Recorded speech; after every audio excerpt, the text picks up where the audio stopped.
Good evening. We'd like to call this Court of Common Council public hearing to order.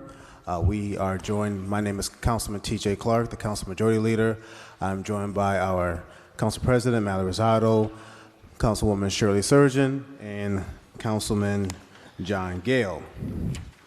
For those that have signed up, we will,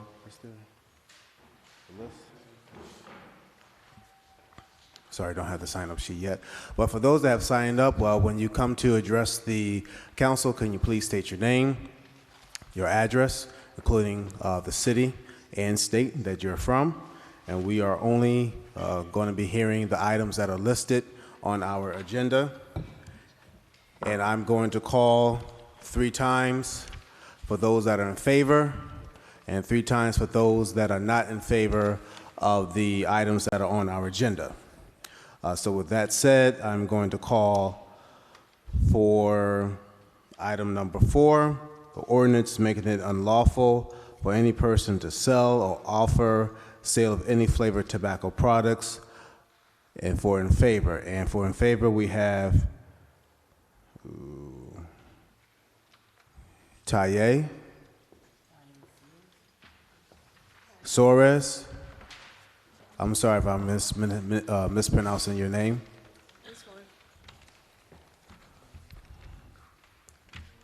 Hi, my name is Sasha Soros, and I'm in favor of banning the sale of flavored tobacco products and e-cigarettes because they're targeting young smokers by making it more appealing to them.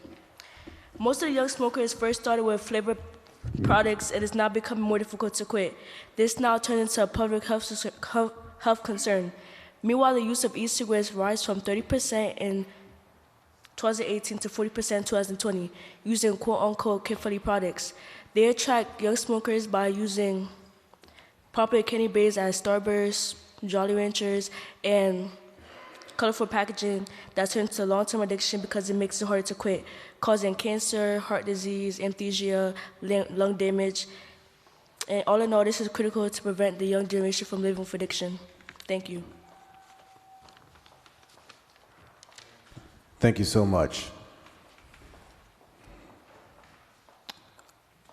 For in favor, Alisha Oates.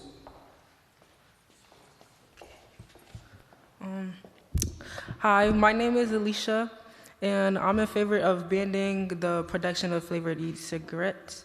As you know, there's been an increase of flavored e-cigarette use, and it's very clear to me that it's a dangerous health risk to adults and even our youth.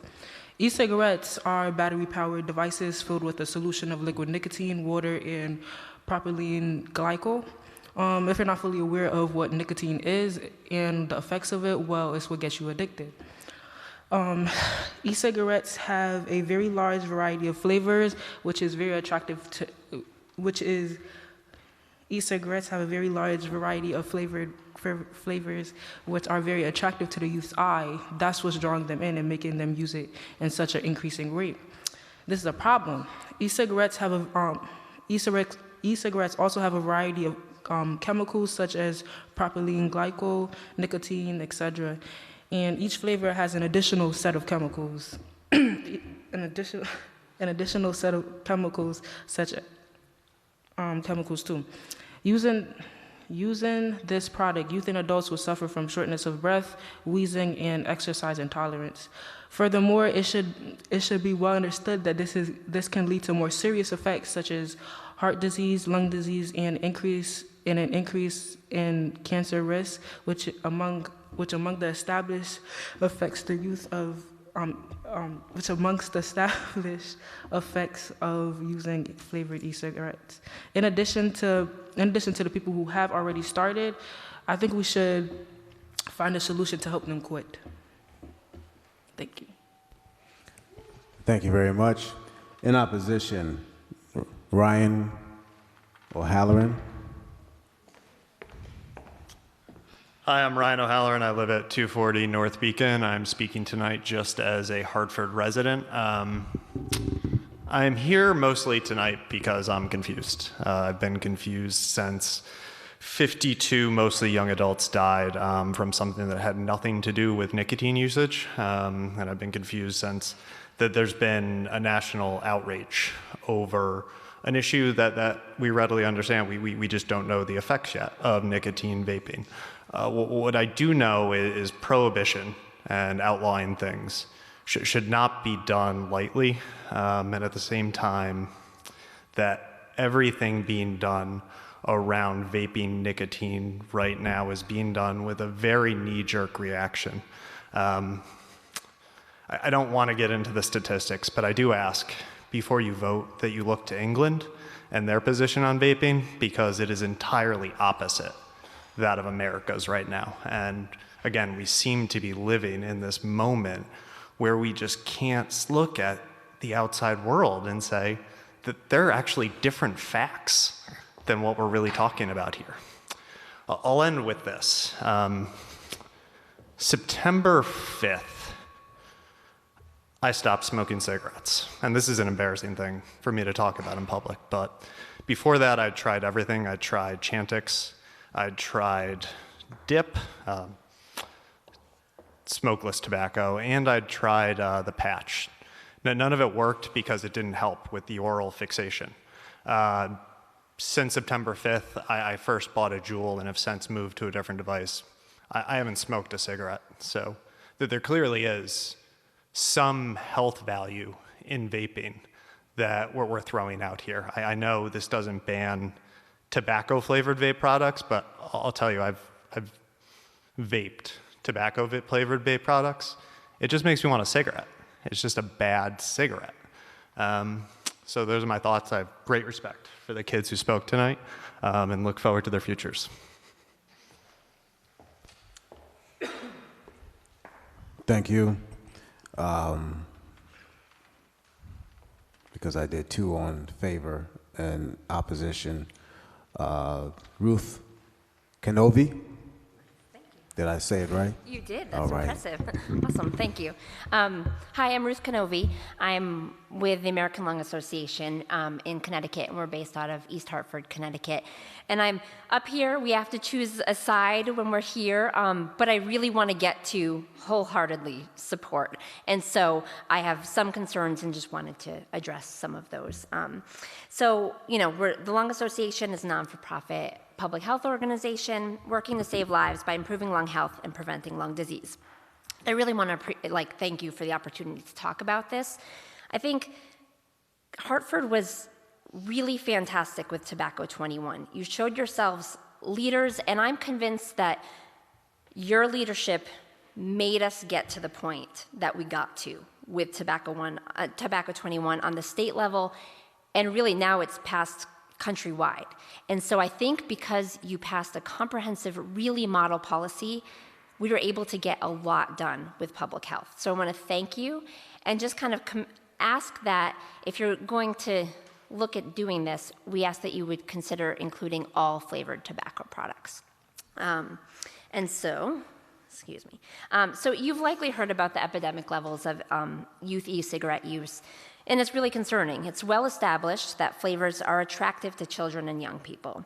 Both the U.S. Surgeon General and the National Academy of Sciences, Engineering, and Medicine have written comprehensive reports on e-cigarettes that discuss the subject. For decades, the tobacco industry has used flavors to attract youth. There's a whole a myriad of documents that really show what they have done and put into with attracting young people with this. And so, while most flavored cigarettes are prohibited, they were by in 2009, the federal government passed a law that prohibited all flavored cigarettes with the exemption of menthol. There's now things like gummy bears, Atomic Fireball, Captain Crunch, apple juice, a wide variety of other fruit, candy, and sweet flavors that no question appeal to young people. And those aren't just in e-cigarettes, but they're also in cigars. Some might say that the federal administration passed a policy that addresses e-cigarette flavors. It's so fraught with loopholes. It really needs to be addressed. The statistic I heard most recently was that 97% of current youth e-cigarette users have used a flavored product in the past month, and 7 out of 10 said they use the products because they like the flavors that they come in. E-cigarettes are available in 15,500 flavors, and they really create the false impression that the product is less harmful than it really is. So we talked a little bit, just the need to include combustible products. The health disparities we see with tobacco use and tobacco-related disease are some of the reasons that the American Lung Association supports prohibiting the sale of all flavored tobacco products. Menthol cigarettes do not affect everyone equally. Use of menthol cigarettes is more common among youth, female smokers, LGBTQ smokers, those with mental illness, and people of different racial and ethnic minorities, especially African Americans. Nearly 9 in 10 African American smokers use menthol cigarettes. It's not by chance. The sale and marketing of menthol cigarettes disproportionately burdens the African American community by the tobacco industry. Almost a year ago, Scott Gottlieb, who was the FDA commissioner at the time, pledged to issue a formal proposal banning menthol cigarettes, saying they disproportionately and adversely affect underserved communities. It's yet to be acted on, and he has since moved on. But I think it just shows that the people in public health communities really recognize the need to take action on this. I want to be respectful of everybody's time. So I just want to say the public health community has really made tremendous progress in these decades with reducing, cigarette use.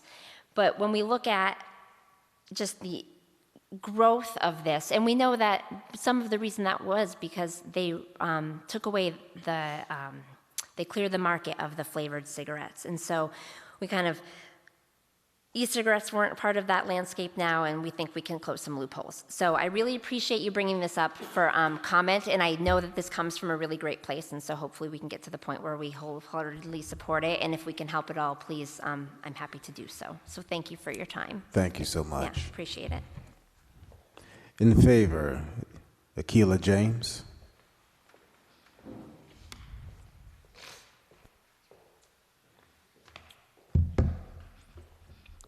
Hello, my name is Akilah James, and I'm supporting the ban of flavored e-cigarettes because of the attachment it has on teens, which is harming them tremendously. These tobacco products attract teens because of their candy-like flavors, giving off the concept of sweetness, which many teens love.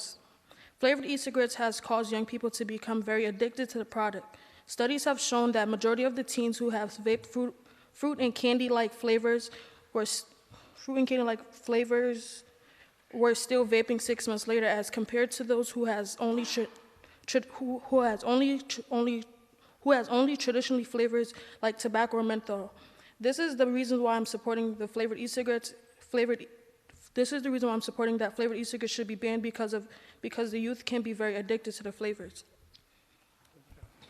Thank you. In opposition, Brett Johnson. All right, I'm on it tonight. I've often envied people that use initials. I think that's the way to go, so congratulations. My name is Brett Johnson. I'm with the American Cancer Society Cancer Action Network, and I live in West Hartford. ACS-CAN is committed to reducing tobacco use and ending the growing epidemic of e-cigarette use among youth. While we are very appreciative of the intent and support efforts to combat the youth e-cigarette epidemic and the outbreak of severe pulmonary disease linked with e-cigarette products, this proposal, we feel, does not go far enough. We strongly encourage you to expand the proposal to prohibit the sale of all flavored tobacco products, including flavored cigars and menthol cigarettes.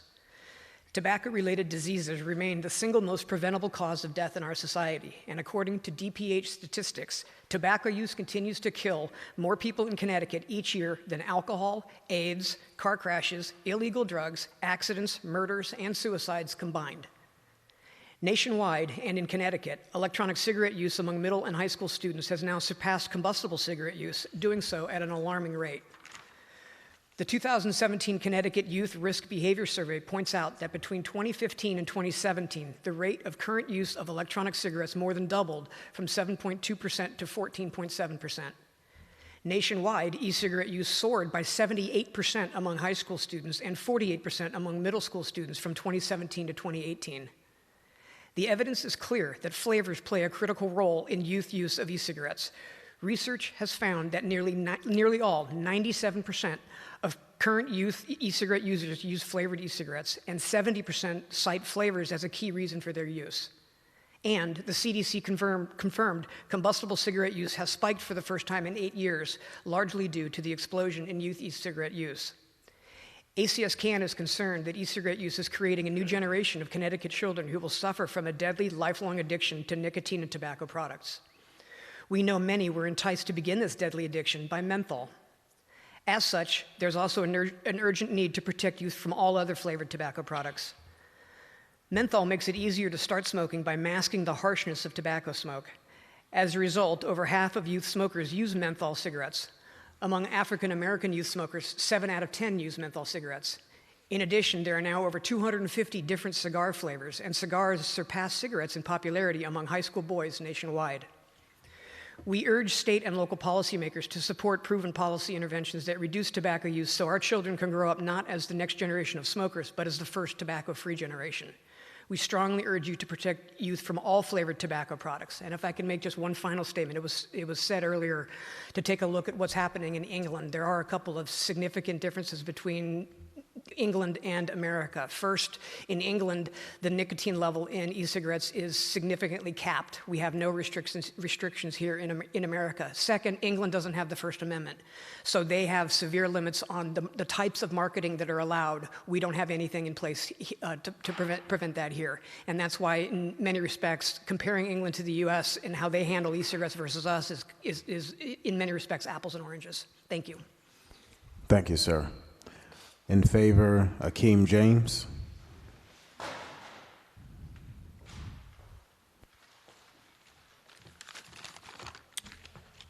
Hi, my name is Akim James, and I'm supporting the ban for flavored tobacco products because it mainly targets young people, and the flavor in tobacco and e-cigarette products are used to reduce the harshness of the the product, and like teens look at that as more pleasant for them, and that allows them to be more like addicted, and this results to teens not being able to grow new brain cells. In addition to that, teens' ability to accurately think in school and process slows down their IQ, and that's why I'm supporting the. Thank you. In opposition, Jim Williams.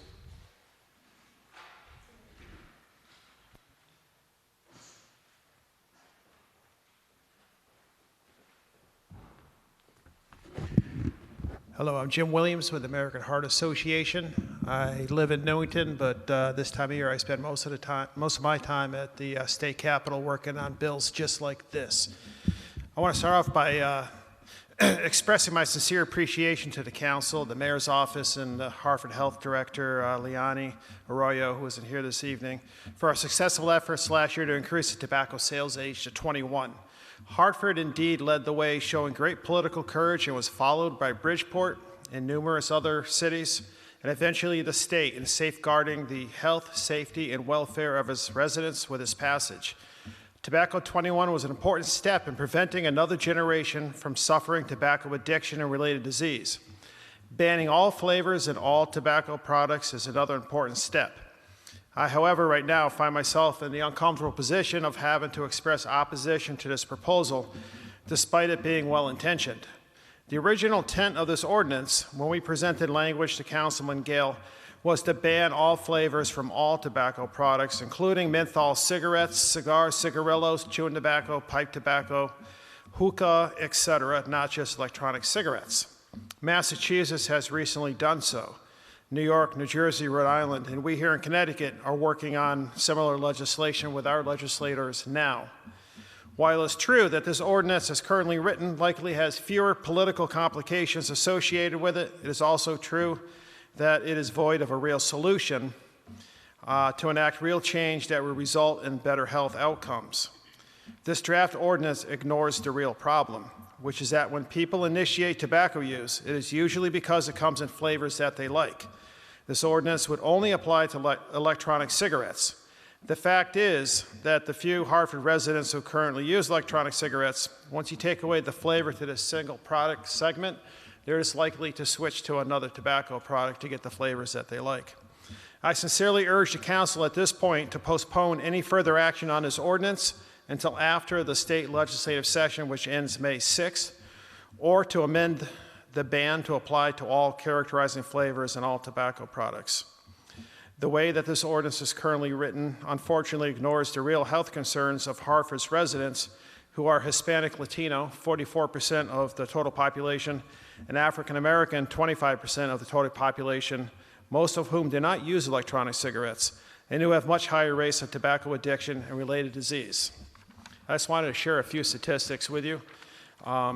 The use of menthol cigarettes leads to health disparities for African Americans. Prevalence of menthol use is highest among African Americans. 85% of all African American smokers smoke menthol cigarettes, compared to 29% of other races. The tobacco industry's investment in the African American community has had a destructive impact.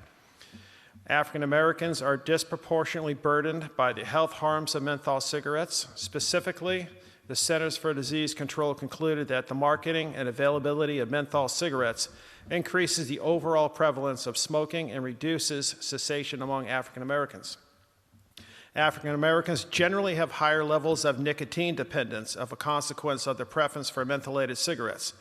While research shows that African American smokers are highly motivated to quit smoking and are more likely than other smokers to have made a quit attempt and used counseling services in a previous year, they are also less likely than other smokers to successfully quit smoking. The CDC estimated that by the conclusion of 2020 this year, that 4,700 excess deaths in the African American community will be attributable to menthol cigarettes, and over 460,000 African Americans will have started smoking because of menthol cigarettes. African Americans suffer the greatest burden of tobacco-related mortality of any racial or ethnic group in the United States. Each year, 45,000 African Americans die from a smoking-caused illness. Unless action is taken, an estimated 1.6 million African Americans alive today who are under the age of 18 will become regular smokers, and about 500,000 of these will die prematurely from tobacco-related disease. Tobacco and Hispanics. More than 43,000 Hispanics are diagnosed with a tobacco-related cancer each year, and more than 18,000 die from a tobacco-related cancer each year. 28.5% of Puerto Rican adults and 16.6% of Hispanic Latino adults smoke cigarettes. Cancer, heart disease, and stroke, all of which can be caused by cigarette smoking, are among the 5 leading causes of death among Hispanics. Diabetes is the 5th leading cause of death among Hispanics. The risk of developing diabetes is 30 to 40% higher for cigarette smokers than non-smokers. Finally, among Hispanic current daily smokers aged 18 years and older, an estimated 67% report that they want to quit, and an estimated 56% report attempting to quit in the past year. Most never do. I want to leave you with a couple of quotes from the tobacco industry so that you understand fully what this industry is. The first quote is, we don't smoke that stuff. We just sell it. We reserve the right to smoke for the young, the poor, the black, and the stupid. This is an R.J. Reynolds quote. The second quote is, menthols in general do better among the very young and among very young blacks. Almost the entire market is accounted for by our products. Again, these are tobacco industry quotes that I want to share with you. Clearly, the sole reason for Brown and Williamson Tobacco Company's interest in the Black and Hispanic communities is the actual and potential sales of our products within these communities and the profitability of these sales. This relatively small and often tightly knit minority community can work to our marketing advantage if exploited properly. And the final quote is, tie in with any company who helps blacks. We help them, they help us. This is the industry that we're up here to highlight, that they have exploited numerous communities in Hartford since about the 1950s, specifically with the menthol cigarettes. This is the reason why we're asking you to consider including other tobacco products in this ban. In conclusion, because this proposed ordinance does not include all tobacco products, for the reasons that I mentioned, I humbly request that further action be, again, postponed until at least after the end of the state legislative session, which is May 6th, or that you strongly reconsider amending the ordinance to include all characterizing flavors and all tobacco products. Be more than happy to answer any questions now or at any time.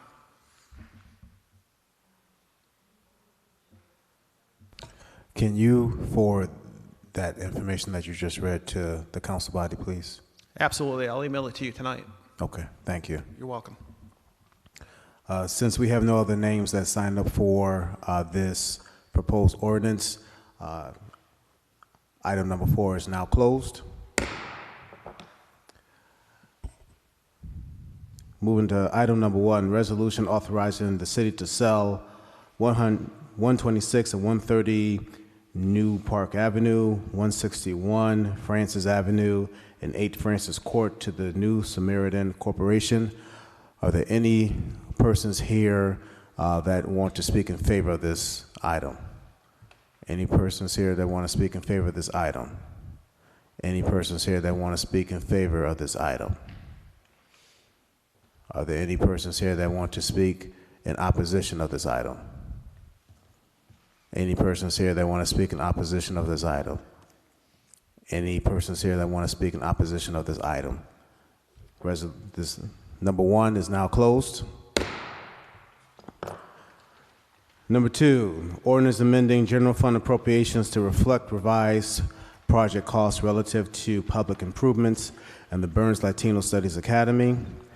Is any persons here that wants to speak in favor of this ordinance? Any persons here that want to speak in favor of this ordinance? Any persons here that want to speak in favor of this ordinance? Are any persons here that want to speak in opposition of this ordinance? Any persons here that want to speak in opposition of this ordinance? Any persons here that want to speak in opposition of this ordinance? Seeing none, item number 2 is now closed. Item 3, ordinance amending general fund appropriations to reflect revised project costs relative to public improvements at Buckley High School. Are there any persons here that want to speak in favor of this ordinance? Any persons here that want to speak in favor of this ordinance? Any persons here that want to speak in favor of this ordinance? Any persons here that want to speak in opposition of this ordinance? Any persons here that want to speak in opposition of this ordinance? Any persons here that want to speak in opposition of this ordinance? Seeing none, item number 3 is now closed. Item number 5, ordinance amending Chapter 32, Article 1, tax relief for the elderly of the municipal code. Are any persons here that want to speak in favor of this item? Any persons here that want to speak in favor of this item? Any persons here that want to speak in favor of this item? Are there any persons here that want to speak in opposition of this item? Any persons here that want to speak in opposition of this item? Any persons here that want to speak in opposition of this item? Seeing none, number 5 is now closed. Since we have no other business to discuss for this public hearing is now adjourned.